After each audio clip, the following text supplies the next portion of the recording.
My dear, आज हम future continuous tense की कंसेप्ट पे बात कर रहे हैं। देखिए इसको।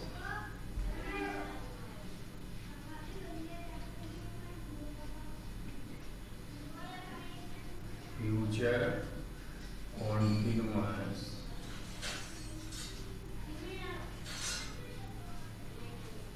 Tense.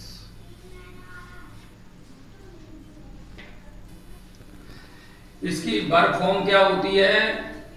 Will be doing. Verb form क्या होती है? Will be doing. डूइंग इसकी मेन वर्ब की फॉर्म है। क्लियर? ये इसका है विल का। ठीक है। अब इसमें देखिए, ये दो चीजें बताता है। कितने काम बताता है? दो। एक तो आप ये देखिए,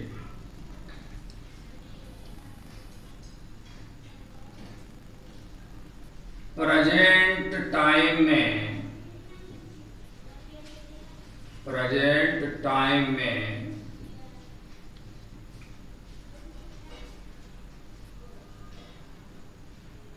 गैस करता है। ये प्रेजेंट टाइम में क्या करता है? गैस करता है।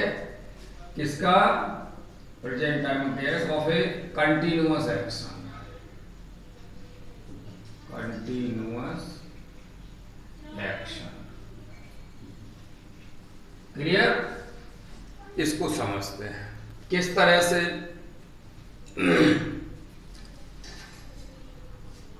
मेरा भाई सो रहा होगा। थोड़ा सा हिंदी का सहारा लेंगे। मेरा भाई सो रहा होगा, तो हमें क्लियर मालूम नहीं है। क्लियर मालूम नहीं है, हम अनुमान लगा रहे हैं अपनी जो पास्ट में हमारे पास भाई के बारे में जो भी इंफॉर्मेशन है उसके बेस पे। तो मेरा भाई सो रहा होगा, तो my brother will be sleeping. इसका टाइम क्या है? प्रेजेंट है। और जैसे ही आपने फोन करके पूछ लिया घर में किसी सदस्य से, किसी से भी क्या कर रहे हैं, उसने कहा क्लियर हो गई कि सो रहे। अब आप क्या कहोगे? सो रहा होगा को क्या कहोगे? वही आदमी वही काम कर रहा है, क्या कहोगे? मेरा भाई सो रहा है। यही कंसेप्ट है ना। तो माने सीधी सी बात ये आ गई, अगर हम प्रेजेंट के कंटिन्यूअस एक्शन के बारे में अनुमान लगाते हैं। अनुमान कब लगाते हैं? वो चीज सामने नहीं है। अनुमान अगर लगाते हैं प्रेजेंट के एक्शन के बारे में, कंटिन्यूअस प्रेजेंट के कंटिन्यूअस एक्शन के, प्रेजेंट टाइम में गैस का एक कंटिन्यूअस एक्शन, तो क्या आएगा? विल बी डूइंग आ जाएगा।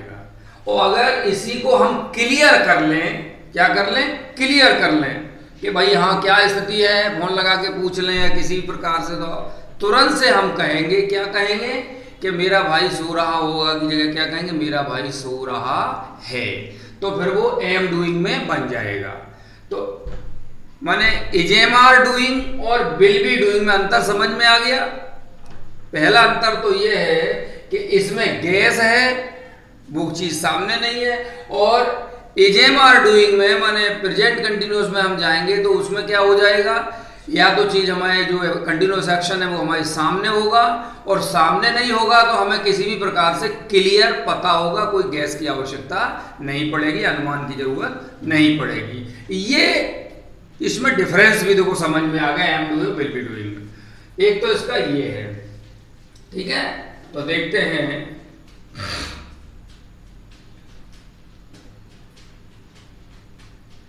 इसको इस तरह से लिखे, ज्यादा सिंपल भाषा में हो जाएगा।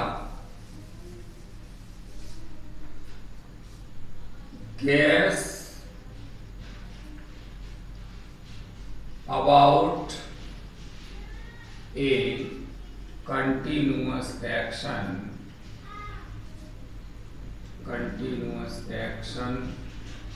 At present. क्लियर? अच्छा, इसका दूसरा इसका एग्जाम्पल क्या है? My brother will be sleeping. ठीक है, ये इसका ये टाइम और व्यवस्था सब कुछ इज एम आर डूइंग जैसी है, बस इसमें गैस है और उसमें क्लियर है। समझ में आ गई बात? तो यहां पे हम कह सकते हैं कि विल बी डूइंग इस पॉइंट के हिसाब से एम डूइंग का सगा भाई है। सगा भाई में क्लियर है, विल बी डूइंग में क्लियर नहीं है, अपन गैस कर रहे हैं। दूसरी चीज इसमें आ जाएगी ए कंटिन्यूअस एक्शन ऑफ फ्यूचर, या एक कंटिन्यूअस फ्यूचर के बारे में तो गैस ही होता है, गैस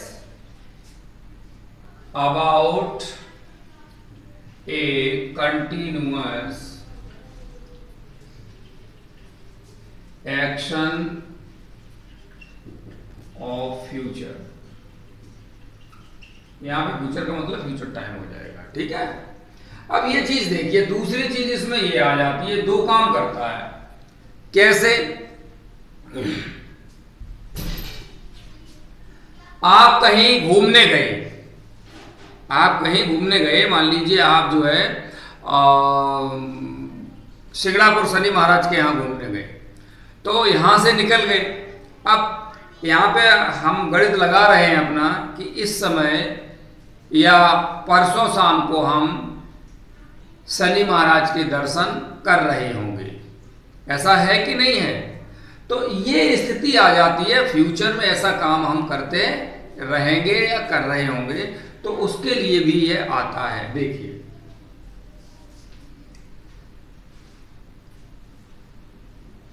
मार्च तक हम पढ़ाते रहेंगे, तो I shall be teaching, I shall be teaching till March। ये देखिए, इसमें ये देखिए कि इसमें फ्यूचर टाइम ये हो भी सकता है और नहीं भी हो सकता है, वो अंडरस्टूड भी हो सकता है। तो इसकी दो चीजें समझ में आई, एक तो कंटिन्यूअस एक्शन का गैस जो प्रेजेंट में है, और दूसरा उस कंटिन्यूअस एक्शन का गैस जो हम करने वाले हैं या कोई भी करने वाला है फ्यूचर टाइम में। ये दोनों गैस बताता है, यही इसका कंसेप्ट है। दूसरी चीज एक और आती है कि इसमें जो हम टाइम लाइन लगाते हैं, क्या लगाते हैं? टाइम लाइन, कि इस समय तक ये हो जाएगा, ज्यादातर यही आता है हिंदी में, अगर देखो तो तक शब्द ही आता है। तो उसके लिए टिल शब्द जो है इस टेंस में अक्सर आता है। क्या आता है? टिल शब्द इसमें जो है अक्सर आता है। ए नंबर का पॉइंट, बी नंबर का पॉइंट ये है कि इसमें टिल शब्द का यूज हम करते हैं टाइम के लिए। ऐसा कॉमन है, परमानेंट नहीं है। ऐसा कैसा है? कॉमन है, माने सामान्य है कि समय आता है तो उसके लिए हम इस टेंस में सामान्यतः टिल का यूज करते हैं। बस इतना सा ही है, समझ लीजिए। Thank you.